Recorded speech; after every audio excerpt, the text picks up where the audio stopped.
Welcome to This Explainer. Today, we're absolutely ditching those boring memorization lists to discover the brilliant dynamic engineering that actually keeps a plant cell alive. You know, if you've ever looked at a diagram of a cell and just felt totally overwhelmed by all the strange jargon, trust me, you are not alone. But today, we're shifting our perspective. We aren't just going to learn what's inside a cell. We're going to uncover how the whole shebang actually works. Usually, a plant cell is taught as this kind of static box of labels, right? You memorize the wall, membrane, nucleus, chloroplast, vacuole, but actually scratch that, that is simply not how it lives. Instead of viewing the cell as a box of isolated parts, we really need to look at it as a dynamic system of solutions. Think of it kind of like a well-run water tank system in a place like Hyderabad. The tank, the pipes, the pressure, the valves, they all matter on their own for sure, but the real intelligence, that's in how they coordinate. If one valve is mismanaged, the entire system behaves differently. The parts of a cell aren't just there to be named, they are literally there to cooperate and solve problems. So here is our roadmap for today. First, moving beyond basic memorization. 2, the cell's system of solutions. 3, looking at a loop of dependency. 4, the citrus stress test. And finally, number 5, bringing it all together into the complete living unit. Okay, let's jump right into section 1, not a box of labels, moving beyond memorization. As we go through this explainer together, I want you to keep asking this one absolutely crucial question about every biological structure we discuss. And that is, what problem is this part solving? Once you start seeing the cell this way, every single structure starts to make sense. The confusion just kind of turns into a reliable pattern.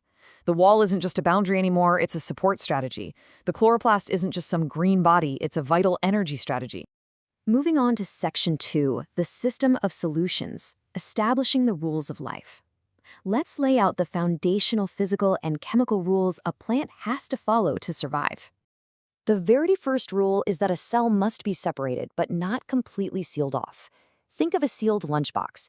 If it's totally airtight and you can't open it, well, it's pretty useless to you. But if it doesn't have a lid at all, it offers zero protection for your food. A plant cell solves this exact tension using 2 boundaries. It uses its membrane like a screen door to perfectly manage what passes in and out, and the cell wall acts like a house frame to provide rigid structure. Its entire life depends on this selective exchange. Our second rule is that a cell must hold its shape to do its work. Think of an overpacked suitcase. It desperately needs a rigid shell to keep things from bursting, right? The cell wall provides that structural support to hold in the internal water pressure. Water pushes outward and the cell wall pushes right back. This creates what we call turgor pressure. And to put that into perspective, this pressure can actually be higher than the air pressure inside your car tire. That literal push and pull is the exact reason an entire plant can stand upright in your garden. Rule number 3, a cell must manage energy. And this brilliantly illustrates why the chloroplast isn't just the green part. You see, a plant cell is constantly spending energy to maintain its internal order. The chloroplast acts like a biological solar panel. It's capturing external light energy and converting it into a usable chemical form so the cell can build, repair, and ultimately survive. Which brings us to our 4th rule. Storage is not just a warehouse. The large central vacuole acts a lot like a home's water main. If that tank is empty, the entire plumbing system loses pressure. Inside the cell, storing fluid is a truly critical way to regulate pressure, hydration, and stability. Storage and physical support are completely linked here. Finally, Rule 5. A cell must coordinate, not just contain. The nucleus functions just like the manager in a super busy restaurant kitchen. I mean, you could have all the freshest ingredients and highly skilled chefs, but without coordination, you just get chaos. The nucleus isn't micromanaging every single tiny motion. Rather, it ensures all these raw materials and parts act at the exact right time in relation to one another. It's giving the cell its internal logic. So, bringing all this together, every basic survival need perfectly maps to a specific engineering solution. To stay separate, the membrane controls exchange. To keep its shape, the cell wall resists pressure. To make energy, the chloroplast captures light. To store and balance, the vacuole holds water. And to coordinate the whole shebang, the nucleus directs the system. No part is isolated. It is one beautifully interconnected design. All right, section 3, a loop of dependency, the cooperative team arc. Let's look at how these independent solutions actually form a massive cooperative team. A cell is definitely not a toolbox of independent parts where, say, the hammer doesn't care what the screwdriver is doing. It's a team. This step-by-step chain shows a true loop of dependency. Chloroplasts capture light to make sugars. Those sugars provide the chemical energy needed to maintain structures. The vacuole uses that energy and stores water to maintain pressure. The cell wall resists that pressure. The membrane controls what enters to fuel all this, and the nucleus coordinates the whole thing. If just one piece falters, like if energy drops, the entire loop is fundamentally affected. Let's look a little closer at some specific partnerships. Take the wall and the vacuole.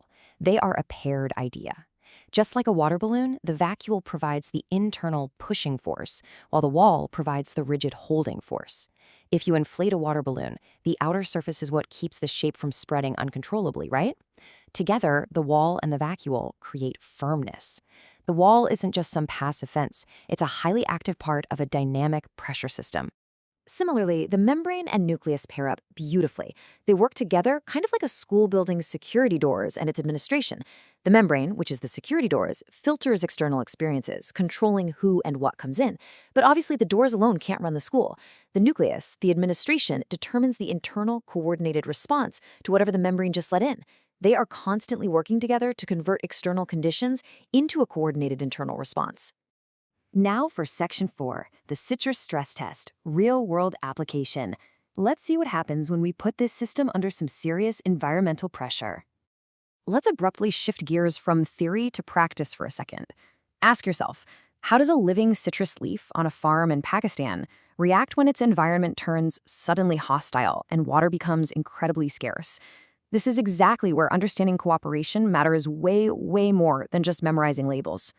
Because this system is built on trade-offs and cooperation, a lack of water doesn't just empty the vacuole, it cascades. The vacuole shrinks, so internal pressure drops. Instantly, the cell wall loses its internal support, making the whole leaf wilt.